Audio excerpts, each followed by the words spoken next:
اس سلسلے کی اگلی کڑی کے ساتھ آپ کی خدمت میں حاضر ہے۔ بہرحال اس نرم مزاج کی پبلسٹی سے بھی مسٹر بھٹو خفا ہوئے۔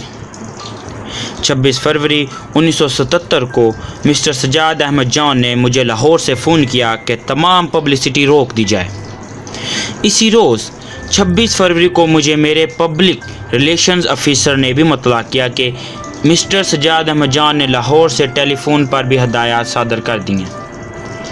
ٹیلی فون پر اپنی گفتگو میں مسٹر جان نے مجھے بتایا کہ وزیر اعظم متعدد بار ٹیلی فون پر ہماری پبلسٹی کے بارے میں شکایت کر چکے ہیں۔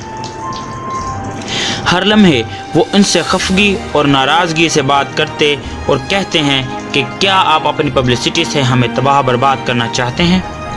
تم مسلسل قائد اعظم اور علامہ اقبال کے حوالے دے رہے ہو۔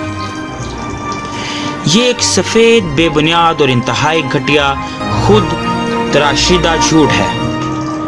دراصل یہ ایک سازش ہے جس کے تحت پاکستانی عوام کے ذہنوں میں میرے لیے نفرت پیدا کرنے کی کوشش کی جا رہی ہے۔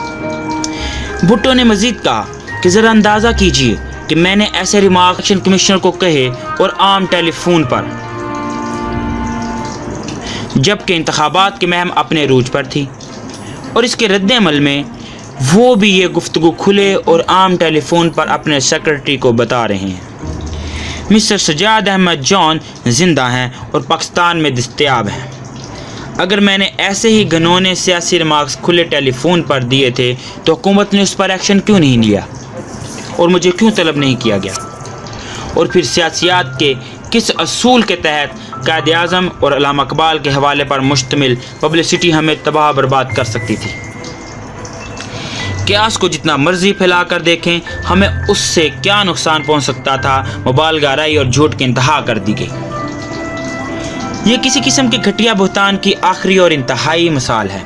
میری حکومت کو یہ اعزاز حاصل ہے کہ اس نے پورے وقار اور شان انداز سے قائد اعظم اور علامہ اقبال کے 100 سالہ یوم پیدائش کا اہتمام کیا۔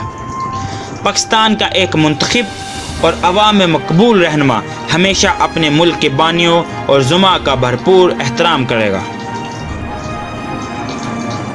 صرف حکومت کا تختہ الٹنے والے غاصب اور غیر ملکوں کے ایجنٹ ہی ان عظیم سیاسی رہنماؤں کی مقبولیت سے حسد کر سکتے ہیں۔ مزید برآں کرتاز سیبز کے صفحہ 223 پر یہ بات درج ہے کہ میرے جیسے تجربہ والے شخص ایسی غیر ذمہ داری سے ٹیلی فون پر گفتگو نہیں کر سکتے۔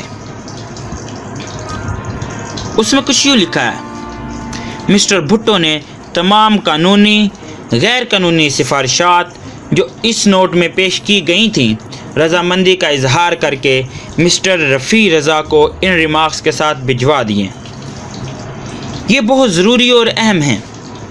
اب تمام متعلقہ افراد سے رابطہ قائم کریں اور ایک واضح ہدایات خفیہ ٹیلی فونوں پر دیں۔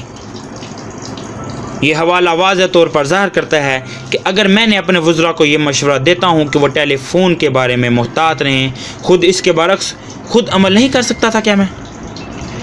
میں نے اس دنیا میں سب کچھ دیکھا ہے کہ عام ٹیلی فون پر خودکشی کرنے والے الفاظ کہے جاتے ہیں۔